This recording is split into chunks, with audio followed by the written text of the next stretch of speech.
As expected, Laura met up with her lover again, and this time they were more reckless. They spent the entire weekend together, flaunting their relationship as if they didn't have a care in the world. Keep watching to learn how Laura betrayed her husband and the kind of revenge plan he came up with.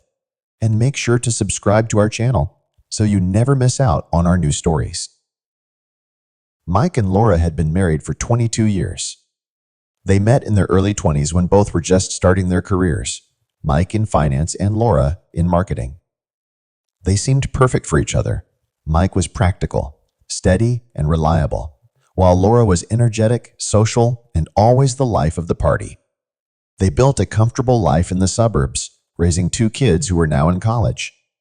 On the surface, everything looked picture perfect, but as their kids left for school and life settled into a predictable routine, cracks began to form in their relationship. Laura, now 45, found herself bored and restless. With the kids gone and Mike focused on work, she started spending more time out of the house, meeting friends for drinks, joining new social clubs, and reconnecting with old acquaintances. Mike noticed but didn't think much of it at first. He figured it was just Laura finding ways to fill her time. However, as time went on, he began to sense something was off. One evening, Mike came home from work to find Laura dressed up and heading out the door. "Another night out?" Mike asked casually. "Yeah, just meeting a few of the girls," Laura replied, her tone a bit too cheerful. Mike nodded but didn't press. He was used to her going out, but something kept bothering him. She had been secretive with her phone lately, always keeping it face down or taking calls in the other room. She had also started dressing nicer, even when she was supposedly just meeting friends. Mike wasn't the type to jump to conclusions, but after weeks of suspicious behavior, he decided it was time to figure out what was really going on. The next day, Mike took a break from work to have lunch with his friend Paul, who was a private investigator. Mike explained his concerns over burgers and fries. "I don't want to accuse her of anything without proof, but something's not right," Mike said, keeping his voice low despite the noisy diner. Paul nodded, understanding the situation immediately. "I can look into it for you. I'll keep it discreet. She won't know a thing." Mike hesitated. "Are you sure this is the right move? I mean, what if I'm wrong?" "You're not wrong, Mike," Paul said firmly. "Your gut's telling you something for a reason. I'll just get you the facts, and then you can decide what to do." Reluctantly, Mike agreed. Paul started his investigation the next day. Within a week, he had answers, and they weren't good. One night after dinner, Mike told Laura he was heading to bed early and wouldn't wait up for her to come home after her outing with her friends. Mike waited until she was gone, got dressed, and went to meet Paul at a nearby coffee shop. Paul slid a folder across the table. "This is everything." "I'm sorry, Mike." Mike opened the folder, his heart pounding. Inside were photos of Laura with another man. Dinners, drinks, and, most damning, shots of them entering a hotel together. Paul had also dug into the guy's background. He was a younger man, divorced, with a reputation as a womanizer. Mike's hands trembled as he looked through the evidence. This wasn't some fleeting mistake. Laura had been seeing this guy for months.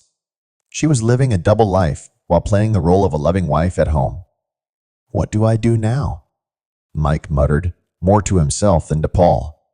"You've got options," Paul said, his voice serious. "You can confront her, try counseling, or, if you're done, start planning the divorce. But I'll tell you this, Mike, if she's been lying like this for months, chances are she's not gonna stop." Mike stayed silent for a while, staring at the photos.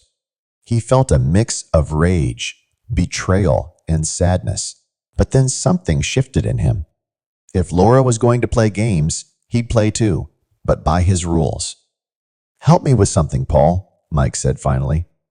"If she wants to live a fantasy life, I'm going to give her one, but on my terms." Over the next few weeks, Mike played it cool. He didn't let on that he knew about the affair. Instead, he pretended like everything was normal. He acted like the same old Mike, boring, predictable and clueless. Meanwhile, he started making quiet moves of his own.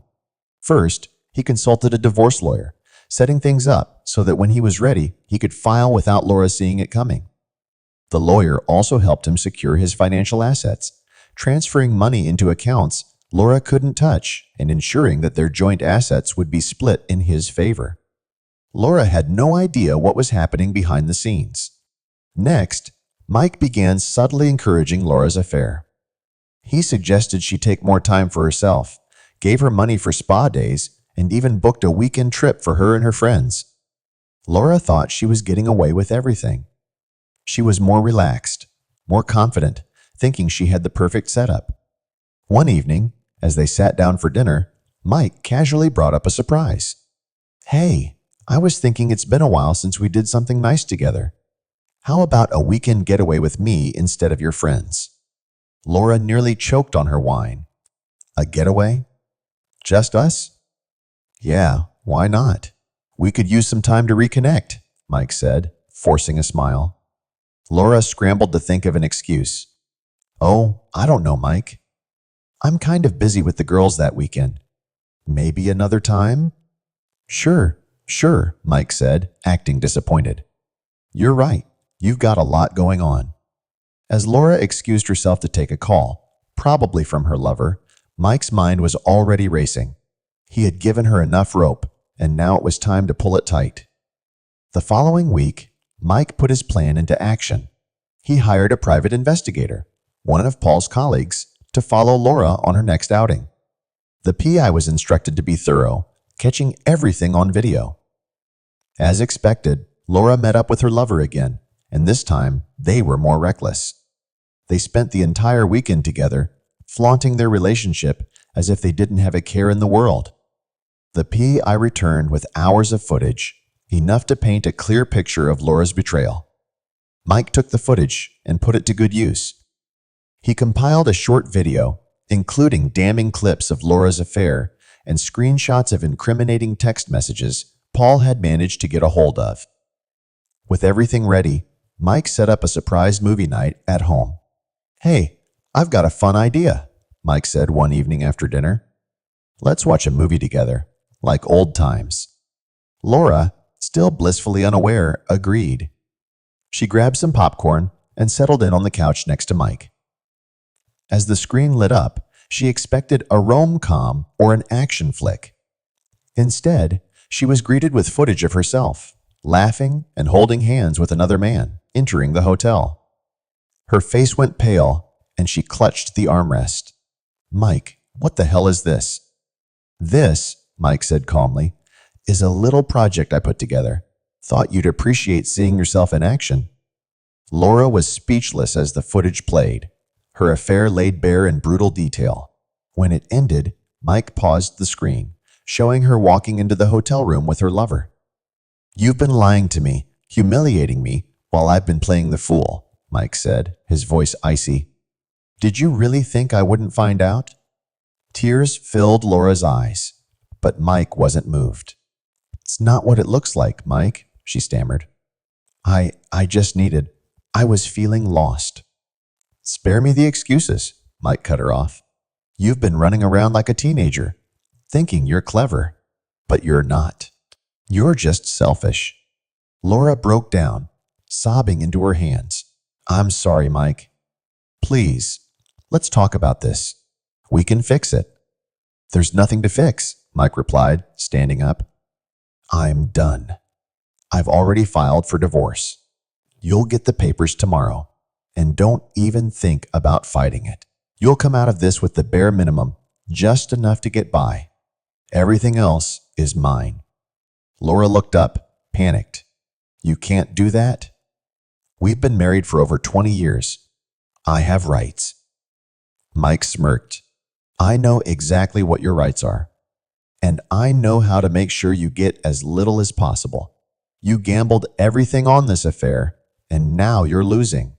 In the weeks that followed, Laura's life crumbled. She lost the house, most of the savings, and the respect of everyone who knew what she had done. Word got out in their social circle, and friends who once looked up to her now avoided her. Even her lover bailed on her once he realized she was no longer living in the lap of luxury. Mike, on the other hand, walked away clean.